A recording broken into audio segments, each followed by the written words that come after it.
And now, your Southern Maryland business news at 10. Good morning, and thanks for joining us on TCCSMD's Best on Tuesday, your Southern Maryland business news at 10 a.m. I'm Jacqueline Chambers, your business engagement specialist with the Tri-County Council for Southern Maryland. And in the news today, a sharp rise in unemployment is hitting the D.C. metro area as the Trump administration continues layoffs across the federal government. Just 4 weeks into the cuts, unemployment claims in DC have surged by 36%, with Virginia seeing a 12% increase. Federal agencies have been instructed to fire probationary employees, impacting over 200,000 workers. While Maryland's claims dipped slightly, officials expect that trend to reverse soon. The layoffs follow a federal buyout program that saw 75,000 employees resign with financial incentives. Many are now protesting, calling the job cuts unfair and damaging to the region's economy.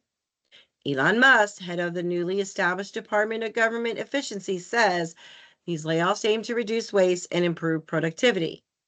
Critics argue they are politically motivated and are harming government functions. As town halls and legal battles emerge in response to the cuts, uncertainty continues for many federal employees. And as the effects ripple through the workforce, Maryland lawmakers are stepping in to offer relief. Delegate Lorig Charkoudian is leading efforts to nearly double the state's unemployment benefits from $430 to $750 per week, a rate that has remained unchanged since 2010. With over 77,000 federal workers in Montgomery County alone facing potential job losses, she argues the increase is long overdue. The bill currently making its way through the House also seeks to raise the dependent allowance from $8 to $25 per dependent. However, some critics worry that increased benefits could extend unemployment periods and put additional strains on resources. Here's what Delegate Charkoudian said. Unemployment insurance is separate and apart from the general fund. Unemployment insurance is funded by what's called the Unemployment Insurance Trust Fund, which is paid for by a tax on the payroll tax right now of the first $8,500 that someone earns. That 8,500 number also was set in 1992 and has not been updated. Charkoudian reassures that the Unemployment Insurance Trust Fund, separate from the state's general budget, as she said, can sustain the proposed increase. She also highlights the broader economic consequences, warning that without higher benefits, unemployment workers may struggle with debt, eviction, and financial instability, further impacting local communities. With Maryland already facing a $3 billion budget deficit, the debate continues. Can the state afford this change, or can it afford not to? We'll keep you updated as the story develops. Now, while lawmakers debate financial relief for displaced workers, investments in local infrastructure continue.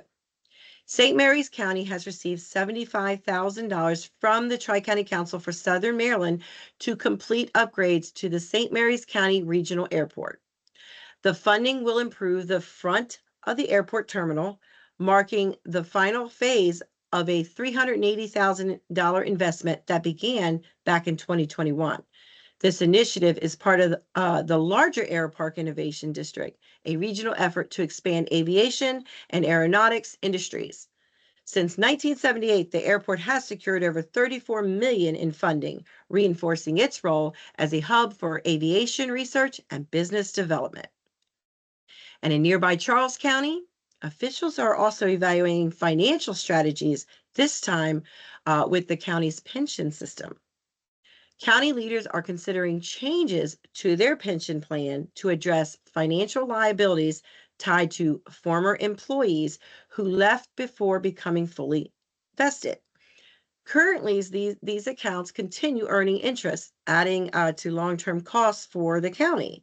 Proposed changes include requiring former employees with small balances to take distributions or roll funds into other retirement accounts, a move that could reduce liabilities by up to $1.8 million. Officials are still assessing administrative costs before making final recommendations. And as these financial debates and policies changes unfold, we'll continue to monitor their impact on workers, businesses, and local economies. Stay tuned for further updates on this. And with that, I would like to pass it off over to my colleague, Yvette Turner, with more news and this week's Industry Buzz. Over to you, Yvette. Thank you, Jackie. With more top stories for our region, Maryland's 90-day legislative session is in full swing. With over 1,200 bills introduced so far, the focus remains on how Governor Wes Moore and lawmakers will tackle the state's nearly $3 billion budget deficit. The governor's proposed budget for fiscal year 2026 includes $1.3 billion in new revenues, $600 million in fund transfers, and approximately $1 billion in budget reductions, including a controversial $200 million cut to the Developmental Disabilities Administration. Legislators in the House and Senate will finalize their budget adjustments in March, with a conference committee later reconciling differences. Meanwhile, procurement reform is also on the table, with the Procurement Reform Act of 2025 proposing a shift in the Preferred Provider Program. Additionally, new legislation aims to clarify procurement preferences for blind industries and services of Maryland. On the economic front, Maryland's tourism industry is making waves. Advocates gathered in Annapolis for Maryland Tourism Day, highlighting the industry's growth and its $20.5 billion economic impact in 2023. Anne Arundel County led the charge, accounting for 20% of the state's tourism revenue, generating over $4 billion and supporting 26,000 jobs. Industry leaders continue to push for policies that strengthen tourism as a pillar of Maryland's economy. With budget negotiations and economic initiatives underway, we'll continue to follow key legislative developments impacting businesses across the state. And now on to this week's Industry Buzz. Maryland could soon add a retail delivery fee impacting online and local businesses across the state, including right here in Southern Maryland. Governor Wes Moore has proposed a 75-cent fee on retail deliveries, which is now under consideration by the Maryland General Assembly. If passed, the fee would take effect July 1st, 2025, making Maryland the third state to implement such a charge, following Colorado and Minnesota. The fee would apply once per transaction for taxable goods delivered to Maryland consumers, including purchases from Maryland retailers and online marketplaces like Amazon and DoorDash. However, groceries and other tax-exempt items would not be affected. Businesses surpassing $500,000 in annual sales or marketplace facilitators exceeding $100,000 in sales would be responsible for collecting or absorbing the fee. Supporters argue the fee could generate significant revenue for the state's Transportation Trust Fund, offsetting declining gas tax income. However, many local businesses fear added costs and logistical challenges, especially in rural areas like Southern Maryland, where delivery services are essential. The proposed fee faces debate in Annapolis, with concerns about its impact on both businesses and consumers. We'll keep you updated as lawmakers decide.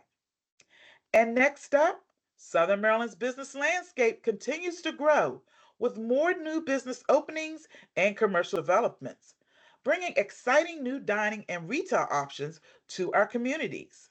First Watch has officially announced its opening date for March 24th, 2025.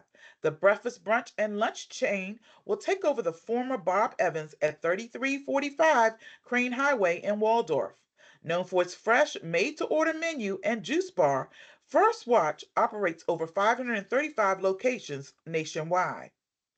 And Charlie's Philly Steaks is now open at 50 Drury Drive in La Plata Village Shopping Center, serving up its famous cheesesteaks and gourmet fries. Royal Farms will hold its grand opening in Lexington Park on March 10th at 21779 Tullaguy Place. A soft opening will take place on March 5th and 6th with limited entry tickets available on Eventbrite.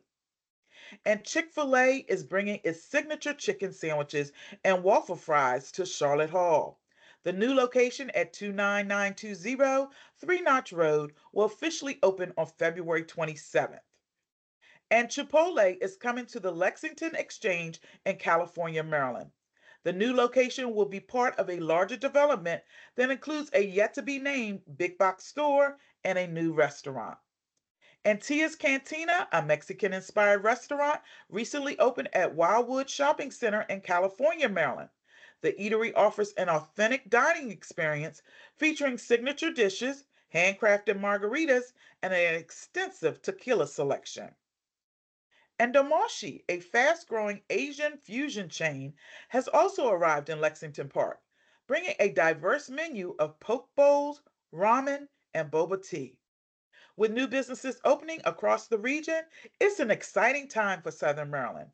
Be sure to support these local establishments as they continue to invest in our community. That wraps up today's newscast. But before we go, here are some great networking events coming up for our local business community. On Wednesday, February 26th, the St. Mary's Business Partners are hosting a Business After Hours event at the Leonardtown Volunteer Fire Department from 5 to 6:30 p.m. It's a great opportunity to connect with fellow professionals and learn about the network. Then on Friday, February 28th, jumpstart your morning at the Women to Women Espresso at the Calvert Marine Museum from 9 a.m. to 10:30 a.m. Enjoy networking, great conversation, and a chance to explore the museum's rich history. Free for chamber members and only $5 for non-members, with all non-member fees donated to charity at the end of the year. And looking ahead to Thursday, March 13th, the Charles County Chamber of Commerce is holding its March 2025 Chamber Networking Mixer, St. Patrick's Day edition at the Waldorf Moose Lodge from 5:30 p.m. to 7:30 p.m. And don't miss Friday, March 28th, when the Charles County Chamber will celebrate their inauguration of the 2025 Board of Directors with their Bet on the Chamber Gala at Grace's Event Center in Waldorf. VIP entry starts at 6 p.m. with general admission from 7 p.m. to 11 p.m. Cocktail attire is encouraged for this elegant evening. To register for any of these events, visit the respective chamber event calendar on their website. We'll share all direct links in our closing. And that's it today. Stay tuned for more of our region's business happenings. And as always, stay positive and keep moving forward. Thanks for joining TCCSMD's Best on Tuesdays for more business news you can use. We'll see you in the month of March on the second and fourth Tuesday of the month at 10 a.m. Have a great day, Southern Maryland.